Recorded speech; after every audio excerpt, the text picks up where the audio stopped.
हरे कृष्णा दोस्तों, मेरे channel चारुगीस lecture and vlog में आपका फिर से बहुत बहुत स्वागत है। तो हम जानते हैं कि हमारा ये पुरुषोत्तम मास चल रहा है और इस पुरुषोत्तम मास में दो एकादशियाँ आती है।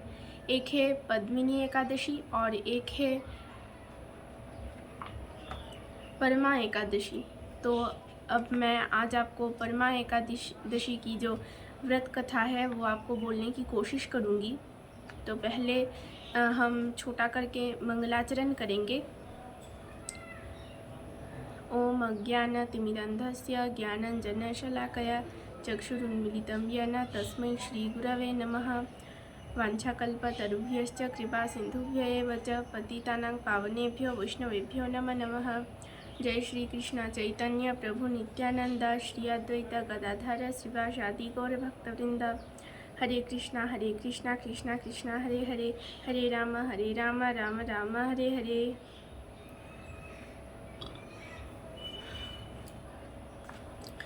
तो जैसा कि हम सभी जानते हैं कि अगले 12 अगस्त को मतलब शनिवार को जो है परमा एकादशी है और परमा एकादशी का बहुत ही बड़ा महत्व है। जो एकादशी महत्व है वो मैं अब आपको बोलने की कोशिश करूँगी। तो हम जानते हैं कि महाराज युधिष्ठिर को जो है भगवान ये जो परमा एकादशी की व्रत कथा है वो बता रहे हैं। अब जब महाराज युधिष्ठिर ने पूछा कि हे कृष्णा, पुरुषोत्तम मास की कृष्णा पक्ष की जो एकादशी है उसका नाम क्या है, उसकी विधि क्या है, उसकी महिमा क्या है, वो मुझे कृपया बताइए। अब जब भगवान ने ये सुना तो भगवान ने कहा कि सुख भोग मुक्ति आनंद प्रदानकारी ये जो पवित्र एकादशी है, ये एकादशी जगत में परमा नाम से ख्यात है। परमा नाम से ये एकादशी जगत में विख्यात है। और इसके बाद भगवान ने कहा कि हमने पहले जो जैसे एकादशी की विधि हमने सुनी है वैसी ही विधि से ये एकादशी भी पालनीय है। और ये एकादशी मैंने काम्पिल्य नगर में जो मुनि ऋषियाँ हैं उनसे मैंने सुनी है। मतलब भगवान यहाँ पे कह रहे हैं कि उन्होंने काम्पिल्य नगर में मुनि ऋषियों से ये जो कथा है ये कथा सुनी थी और वो वही कथा अब हमें युधिष्ठिर महाराज को अब बताने जा रहे हैं। अब काम्पिल्य नगर में सुमेधा नाम का एक बहुत ही सुब्राह्मण वास करता था। उस ब्राह्मण की एक पत्नी भी थी जो बहुत पतिव्रता थी। बट पूर्व जन्म के कुछ जो कर्म फल है उस कर्म फल के दौरान वो ब्राह्मण बहुत ही दरिद्र था। मतलब हम भले ही कहे कि हम खाली हाथ जाते हैं, खाली हाथ आते हैं, खाली हाथ जाते हैं, बट हम जब हमारा जब जन्म होता है या हमारी जब मृत्यु होती है तब हम हमेशा ना एक बैग कैरी करते हैं। मैं निताई सेविनी माता जी के प्रवचन में ये सुन रही थी कि हमेशा हम एक बैग कैरी करते हैं।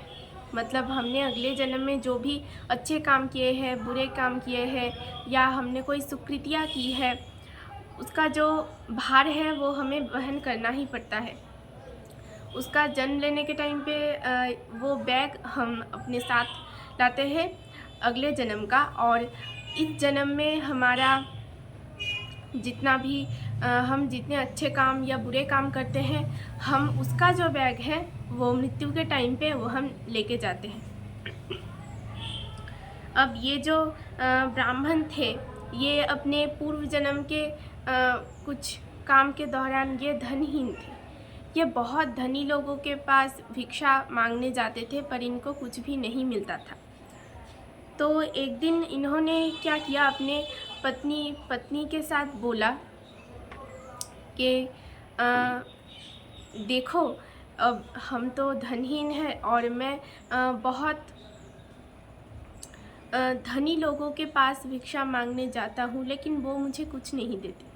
उसने ये क्यों कहा, अपने पत्नी की दशा देख के उसने कही, क्योंकि भले ही वो धनहीन हो लेकिन उसकी पत्नी सुपत्नी थी, मतलब बहुत पतिव्रता थी, अपने पति की बहुत मन से सेवा भी करती थी और मतलब उसका अपने पति से कोई ऑब्जेक्शन नहीं था कि ये क्यों नहीं है, वो क्यों नहीं है, ये क्यों नहीं हुआ, वो क्यों नहीं हुआ, कोई भी ऑब्जेक्शन नहीं था उसको अपने पति से।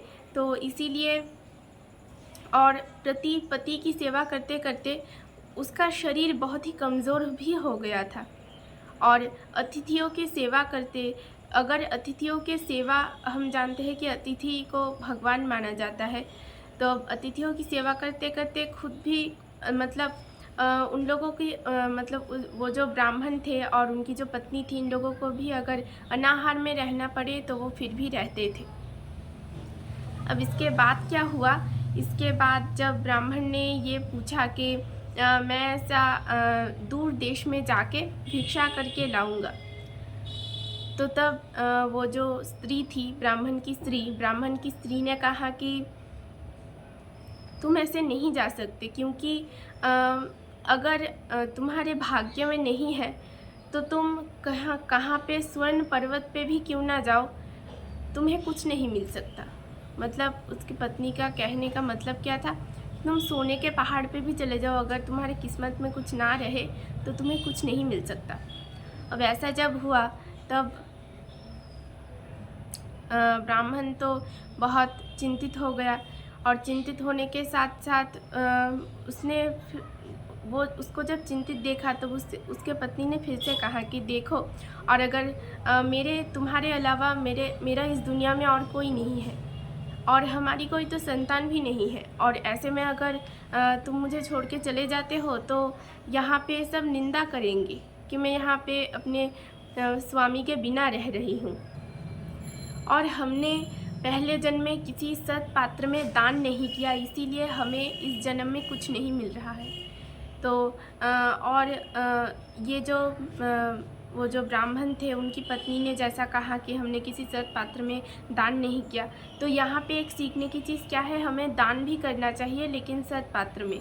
मतलब वो हम दान कर रहे हैं, मतलब कर रहे हैं, उसके पहले भी हमें सोचना चाहिए कि ये दान अच्छे काम में लग रहा है या नहीं, किसी की मदद हो रही है या भगवान की सेवा में लग रहा है या नहीं, ये हमें ज़रूर ध्यान में रखना चाहिए। तो ऐसा ही चलते चलते एक दिन उनके घर में कौंडिन्य मुनि पधारे, तो ब्राह्मण थे और मुनिवर आए हैं, तो दोनों तो बहुत खुश हैं। उन्होंने उनको बैठने के लिए आसन दिया, उनके चरण धोए और वंदना की, और उसके बाद जो है कि अपने प्रॉब्लम की बात बताई। जो ब्राह्मण की जो पत्नी थी, उन्होंने अपनी प्रॉब्लम की बात बताई कि मुनिवर, ऐसा हम पूर्व जन्म के किसी कर्म के फल से हम ऐसे धनहीन हो चुके हैं और मेरे पति जो है वो दूर देश में जाना चाहते हैं कुछ धन कमाने के लिए,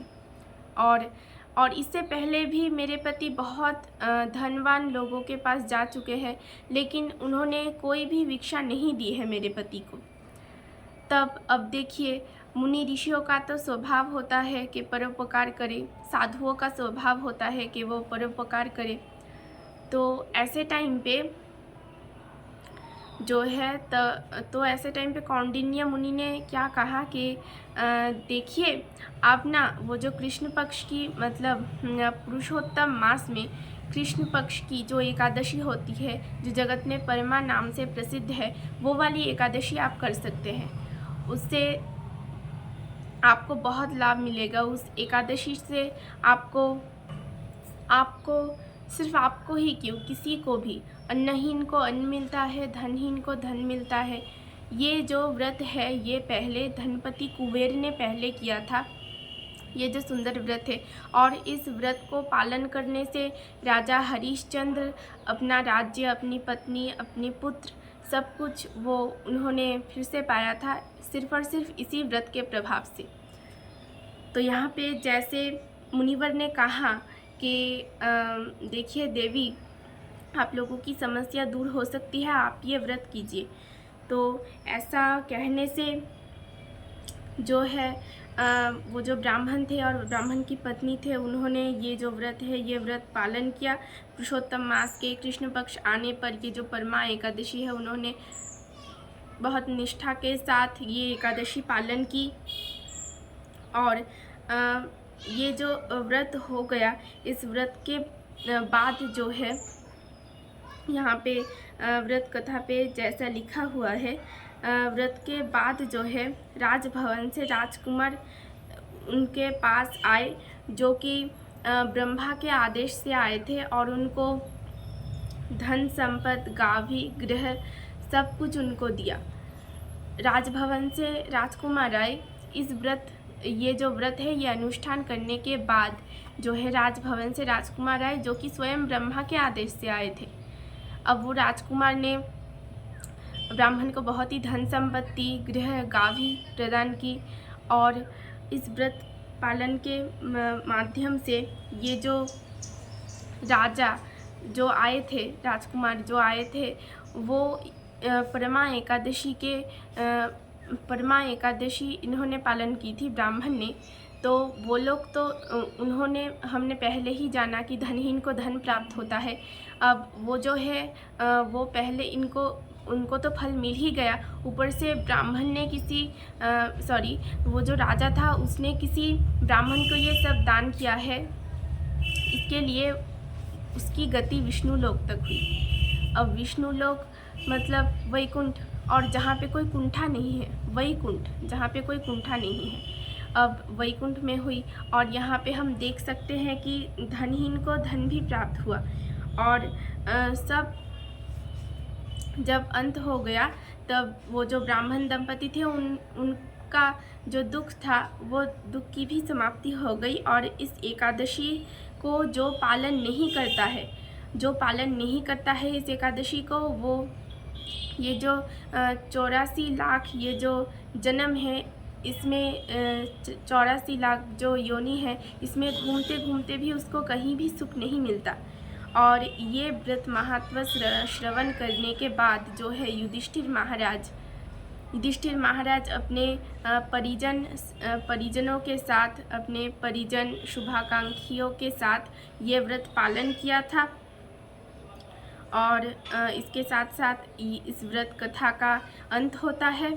तो मुझसे अगर बोलने में कोई त्रुटि हुई होगी तो आप क्षमा कर दीजिएगा मुझे अपने गुण से। हरे कृष्णा।